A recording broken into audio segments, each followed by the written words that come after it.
verse 10. Pagkatapos ninyo magtiis sa maikling panahon, ang Diyos na siyang pinanggalingan ng lahat ng pagpapala.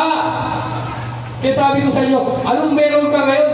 Sa Diyos lahat ng galing yan. Hindi sa galing mo. Hindi sa profession mo, kapatid.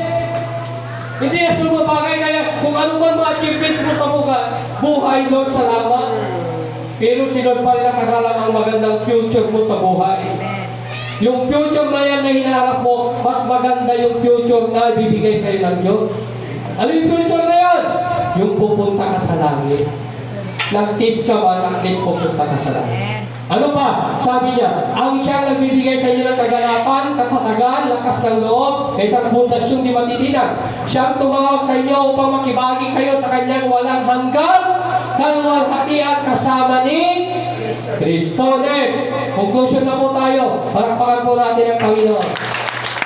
Ephesians chapter 4 verse 4. 1 po, chapter 1 verse 4. Bago palikhayin ng sanlibutan, pinili niya tayo upang maging Kanya sa pamamagitan natin pag-ipag-isa kay Kristo upang tayo maging banal at walang kapintasan sa harap niya dahil sa pag-ibig ng Diyos. Ano pa sa 5? Dahil tayo'y Kanyang pinili upang maging anak niya sa pamamagitan ni Kristo. Iyan ang Kanyang layunin at kalooban. Sabihin mo ulit sa sarili mo, anak ako ng Diyos.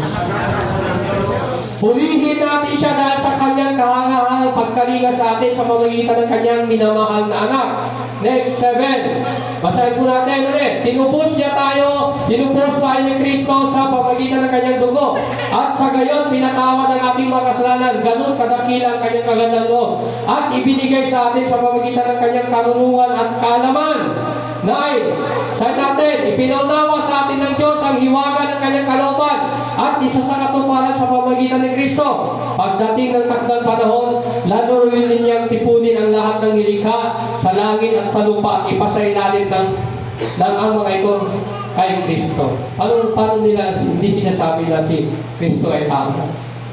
Lahat ng nasa ilalim ng lupa, langit, may palalim sa kamay ni Kristo. Tapos sabihin mo, tao lang yan. Colossus 2 verse 9. Likas ang pagka-Diyos ni Kristo. Siya yung nagpagaling na maraming karamdaman, siya ang bumuhay ng mga patay. Tapos sabihin mo, tao lang. Yung bang paniniwala, tao lang si Kristo. Naging tao ba yun? Dahil may purpose. Kung hindi naging tao si Kristo, wala tayo dito. Magkakaaway tayo.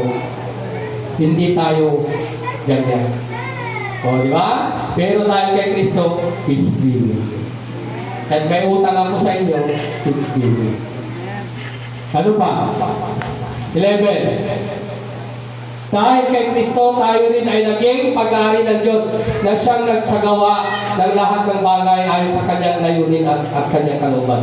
Tayo yung mga unang umasa na Kanyang pinili niya upang parangalan ang Kanyang kalwalhatian. 13. Tayo man ay naging bayan ng Diyos matapos ninyong marinig ang salita ng katotohanan, ang magandang balita na nagdudulot ng kaligtasan. Sumampalataya kayo kay Kristo, kaya't ipinagkaloob sa inyo ang Espiritu na pinangako ng Diyos bilang tatak ng pagkahirang sa inyo. Tapos yung sabi nila yung ibang sekta, hindi tayo naniniwala sa Holy Spirit. Kahipokritohan yan. Bilang tatak, kung wala kang Holy Spirit, wala kang tatak. Anong tatak natin? Holy Spirit, hindi 666. Kaya pag dumating ang tatakan, huwag kayo magpapatatak. Ang tatak natin yung banal na Espiritu. Amen! Kaya kayo pag naramdam kayo ng Holy Spirit, siguradong anak kayo ng Diyos.